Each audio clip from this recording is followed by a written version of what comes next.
Good morning, class. How are you doing? Never mind, you can't answer me. It is wonderful to talk to you again. I have already talked to you a couple times already, but we're going to break up the uh, soil-borne and arthropod-borne diseases into three sections. Um, and we'll go from there. This is a fascinating group of organisms that usually live in the environment or in the soil, but can definitely cause a great amount of disease and morbidity um, in people. Of course, one of the largest or most well known by basically their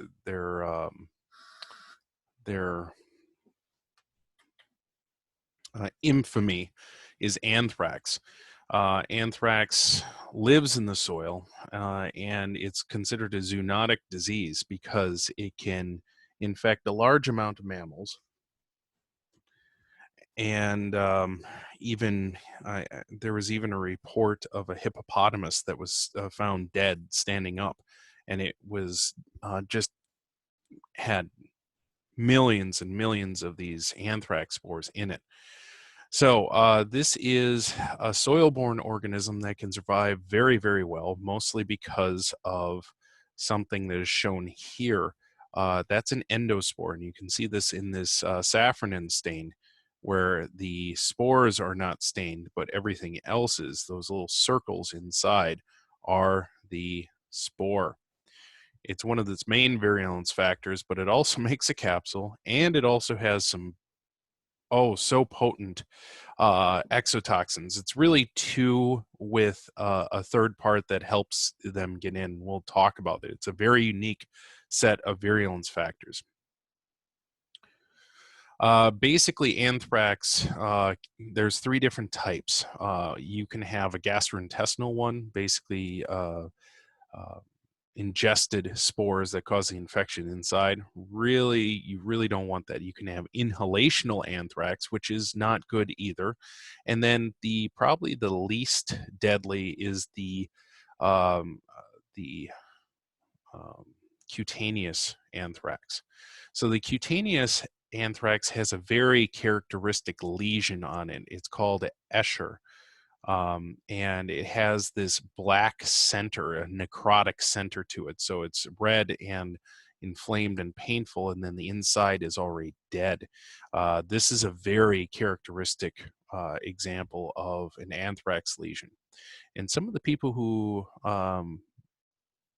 were infected by anthrax due to the anthrax mailings in 2001 that none of you remember, but I certainly do because I was in the labs when everybody and their grandma literally thought that they had anthrax in the mail, and it was quite an experience to not be able to trust the mail coming through it, and it changed um, society in a way that was not good. Okay, so cutaneous anthrax is basically through this contact on abrasions or what have you. People who interact with a lot of sheep or in the soil will sometimes get this, especially in the mountain states as well as all the way down to Texas. Sometimes, if you have uh,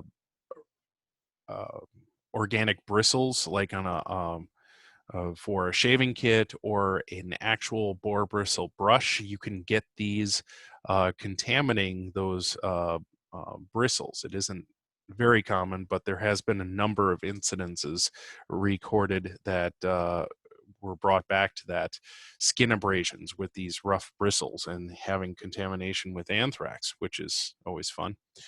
Okay, contaminated undercooked meat for the intestinal anthrax, that makes sense. And then the inhalation anthrax. This is called wool sorters disease because people who are shearing wool off these sheep that may have it, they lay down in dust and it's caught in the wool from all over the place, and then that's violently thrown up into the air and inhaled. Um, shearing time is not a clean, sterile time of the year. I've participated in it, and there's a lot of noise, kicking around, dust in the air. That's probably where you get the inhalational disease. But the inhalational disease can also be due to bioterrorism. Um, if you can do this correctly, and by that being you're a bioterrorist, if you can expel this into the air correctly, you could make a lot of people sick. However, it is very difficult to do that. And a couple of people tried that in the mid 90s, and actually flew uh, airplane sprayers for pesticide over Tokyo and sprayed anthrax that they had made and purified all over Tokyo, and nobody got sick because they didn't have the correct size nozzle in there to get it fine enough spread. And thankfully, they failed and decided to go for sarin gas because nerve gas was apparently easier to make and spread than anthrax. They killed 6 people on the subway. Um, Yeah, they really wanted to hurt people. So, some of the fascinating parts of this anthrax are, and the most dangerous parts of this are its toxins. It has one plasmid called PX01. This is a very infamous plasmid in the um, microbial pathogenesis field. Everybody knows about PX01. PX01 has 3 toxins, they call it, but really um, it's 2 plus a domain. Now, we have the lethal factor, or LF. We have the edema factor, or EF. And then we have the protective antigen, PA. The protective antigen is the B subunit, which gets this it binds to the correct receptor and gets this either one of these toxins into the cell. But the thing of them here is this is not a regular AB toxin. This is an A3B7 toxin. So the B subunit has multiple subunits, and they all come together to form this pore, as you can see on the red underneath. But the A subunit, you can have 3 different toxins bind. Now, in here, it's shown as 3 copies of LF, or the lethal factor.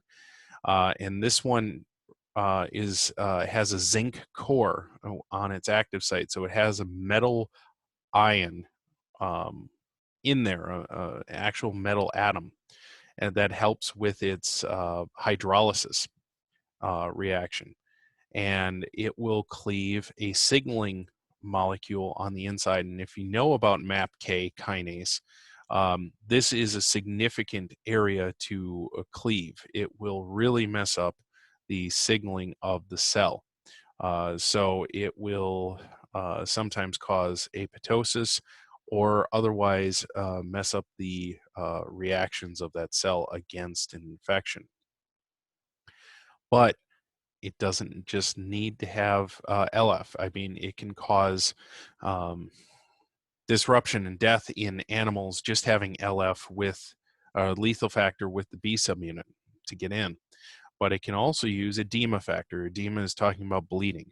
Adenylate cyclase, and we already know that adenylate cyclase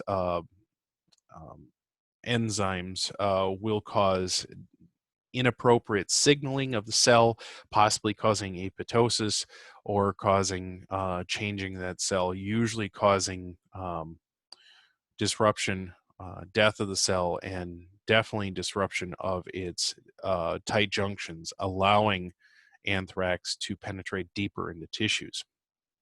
It also kills very easily. So this toxin, back to the tripartite part of the A, it doesn't have to all have LF bound to the B subunit. It can have a mix of LF and EF. So you can have both forms bound. You can have 1 of LF and 2 of EF, or vice versa, all bound to the subunit, and then it will deliver the B subunit will deliver all of them to the cell.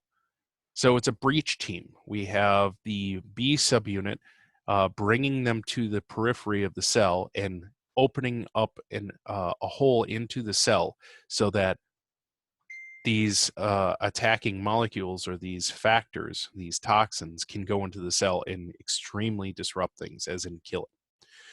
PX01, tell your friends, lethal factor, edema factor, they can have mixes of what goes and attaches to the protective antigen or the B subunit. It's a great toxin. I mean, bad, but it's a fascinating example. Okay, what the next part is talking about is tetanus. And tetanus, we've already talked about botulinum neurotoxin, so I'm not going to belabor that one, but that one is also a soil-borne illness. Now, tetanus neurotoxin, so botulism neurotoxin is not only foodborne, but can be in wounds because Clostridium needs to be anaerobic to grow. But tetanus is primarily a soil-borne organism, and you get it primarily through wounds, deep tissue wounds. Right now, we've been having an outbreak of tetanus ongoing in the UK and other places due to reusing of dirty needles. So it's providing a wound. They're letting it sit next to them wherever they're living, unfortunately, and getting these dirty needles, and they keep reusing it. So you can get hepatitis B, C, you can get AIDS, but you can also get tetanus, and tetanus is a very fast killer. Clostridium tetani, basically the only difference between Clostridium tetani and Clostridium botulinum is the toxin. The genomes are very similar.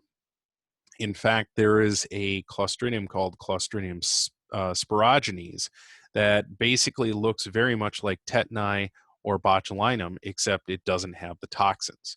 So the real difference between all these is the toxins for the most part. There are some subtle differences for biochemistry, but that's about it. Their genomes are remarkably similar.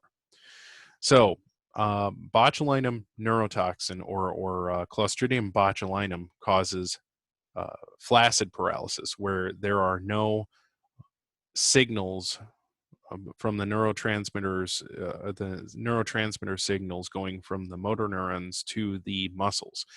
Clostridium tetani is the exact opposite. It causes something called spastic paralysis, SPASPIC paralysis. That means they have nothing but contractions or the signals going down the motor neuron to the muscles, telling it to contract.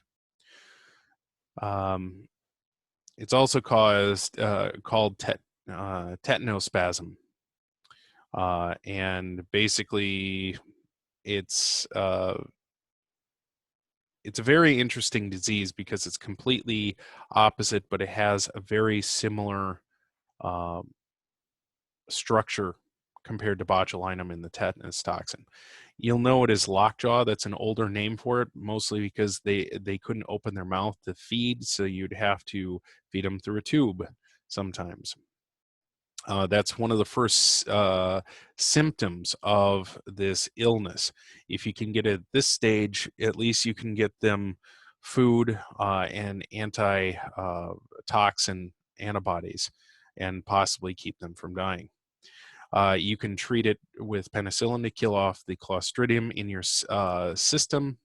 You usually also have to clean out the wound, maybe debride it a little bit to make sure there's access of blood to the area, and then you clean out the rest of the toxin that hasn't gone into the nerves with antitoxin. But the problem is that the toxin, once it's in your neurons, it's hard to get out.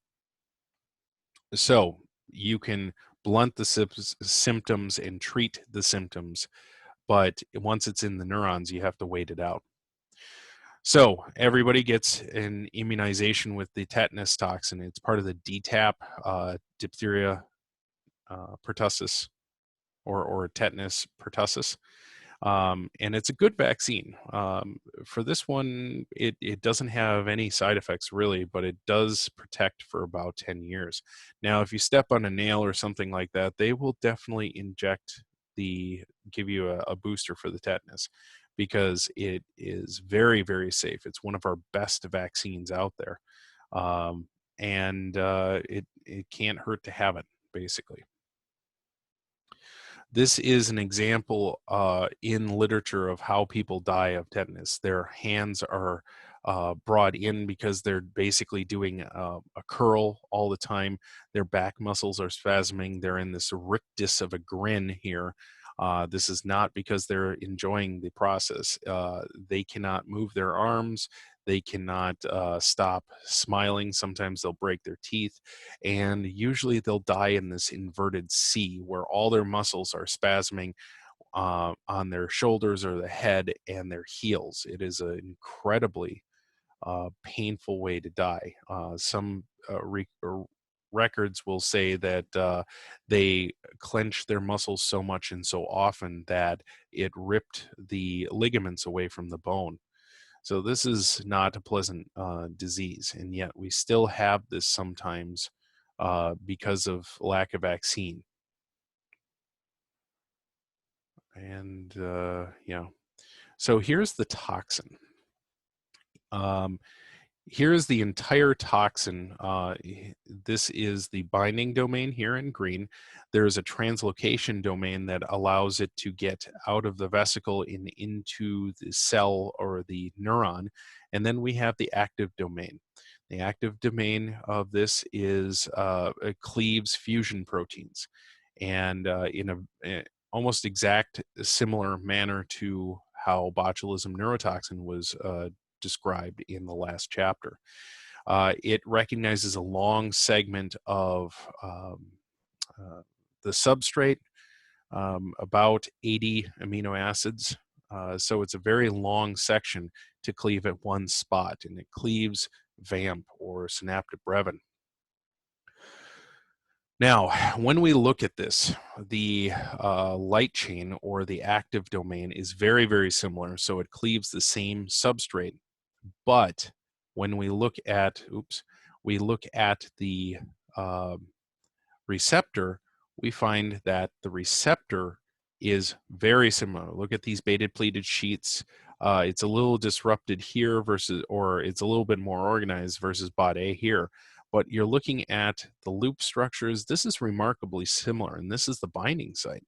So we have a similar binding. We have a similar shaped receptor binding. We have almost exactly the same translocation domain and light chain, but we have completely different reactions.